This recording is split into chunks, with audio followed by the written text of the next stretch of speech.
अब ये पवन मुक्तासन, उत्तान पादासन, अब इसमें जोर तो पड़ता है, लेकिन धीरे धीरे जिनको डायबिटीज है, जिनको लिवर किडनी की प्रॉब्लम है, उनके लिए ये विशेष रूप से हम लंबा करवा देते हैं। पवन मुक्तासन, उत्तान पादासन। अभी तो आप नहीं कर पाओगे, धीरे धीरे ये भी हो जाएगा। देखो अभी तो नहीं उठेगा। विवेक, अरे कर तो लिया विवेक, छोटा बच्चा है अभी। कोशिश तो दोनों ही कर रहे हैं। कोशिश करते करते धीरे धीरे हो जाएगा। धीरे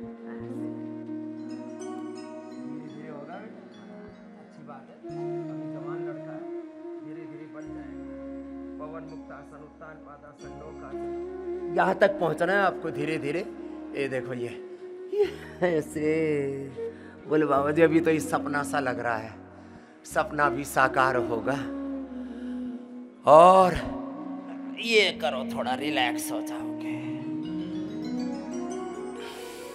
ये इंटीग्रेटेड योग प्रैक्टिस चल रही है। फैट कटर्स खाते हैं। एलोपैथी में क्या है, अब मैं आज दोनों विकल्प आपके सामने रख रहा हूं। पूरी दुनिया एलोपैथी के पीछे पगला रखे। एलोपैथी में क्या करते हैं, फैट कटर्स खिलाते हैं, उससे शरीर में न्यूट्रिशंस की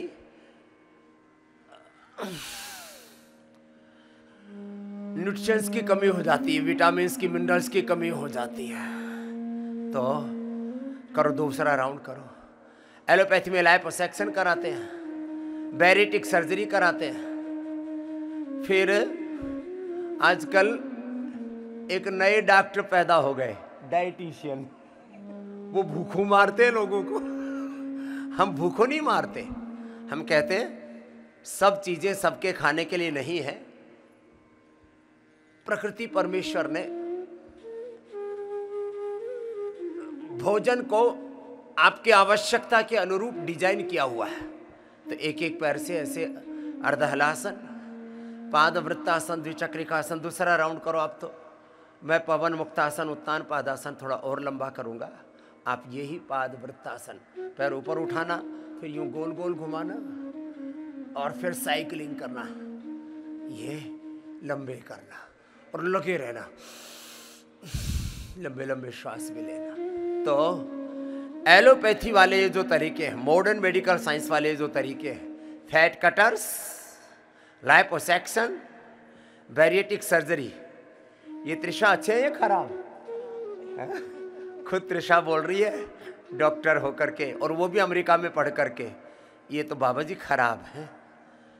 ये तो सारी दुनिया कह रही है। अब तो सब बोल रहे हैं कि नेचुरल मेडिसिन बेस्ट है, सिंथेटिक मेडिसिन के कॉम्प्लिकेशंस बहुत है। अब तुम खुद मॉडर्न मेडिकल साइंस कह रही है। ये कोई किसी पर आरोप प्रत्यारोप वाली बात नहीं है। जरा आहिस्ता आहिस्ता मेरी बात को सुनो। मात्र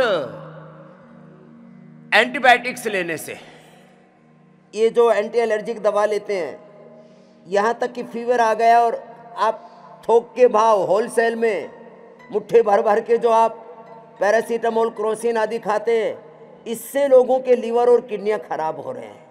टाइप 1 डायबिटीज हो रहा है बच्चों को। आपकी पूरी जीवनीय शक्ति का ह्रास हो रहा है। लंबे लंबे अभ्यास अपने डिजीज के अकॉर्डिंग ऐसे करना। तो ये तो एक बात हुई मोटापा की। अब बात आती है थायराइड की। थायराइड से भी मोटापा बढ़ता है, जेनेटिक कारणों से भी बढ़ता है, खान पान से तो बढ़ता है, less physical activity, over eating से। तो उसके लिए अभी तो नहीं कर पाएंगे, धीरे धीरे बाद में आप सर्वांगासन करना है। ये होगा, अभी नहीं, वक्त लगेगा। फिर थायरोग्रिड देते हैं धनिया के पानी के साथ, T3, T4, TSS का, थायराइड, पैराथायराइड का और पीट्यूटरी ग्लैंड का नेचुरल तरीके से बैलेंस हो जाता है और नैसर्गिक तौर पर, स्वाभाविक तौर पर आपके सर्वांगासन, हलासन धीरे धीरे होगा। T3, T4, TSS का नैसर्गिक रूप से संतुलन हो जाए, इससे अच्छी बात क्या है। उसके लिए थायरोग्रिड 2 सुबह, दोपहर, शाम 3 बार ले सकते हैं, जल्दी फायदा हो जाएगा। और साथ में धनिए के पानी का अनुपान, किससे औषधि लेना, तो धनिए के पानी से ले लिया और ये पॉइंट दबा लिया। ज़्यादा ही थायराइड की प्रॉब्लम है तो इस पर ठंडा गर्म सेक करते, हॉट एंड कोल्ड प्रेस, और मिट्टी कलेप, हल्दी, एलोवेरा आदि मिला करके, जड़ी बूटियाँ मिला करके मिट्टी लगा देते हैं 1 घंटे तक। सुबह सुबह ये कर ले, 1 महीने में ही 100-150 तक जिनको थायरोक्सिन आदि लेना पड़ रहा था वो बंद हो जाता है। और थायरोगिड से, धनिए के पानी से ही थायराइड की समस्या का एक स्थायी समाधान, scientific, sustainable, integrated solution treatment we are providing here through yoga, ayurveda and naturopathy। लो, तो ये हो गया अभ्यास। पूरी बॉडी को रिलैक्स करने के लिए pawan muktasana, liver, kidney, spleen, intestine, pancreas, uterus, ovary, prostate सबके, और इसमें कपाल भाती साथ में कराते हैं। तो पवन मुक्तासन लंबा करना,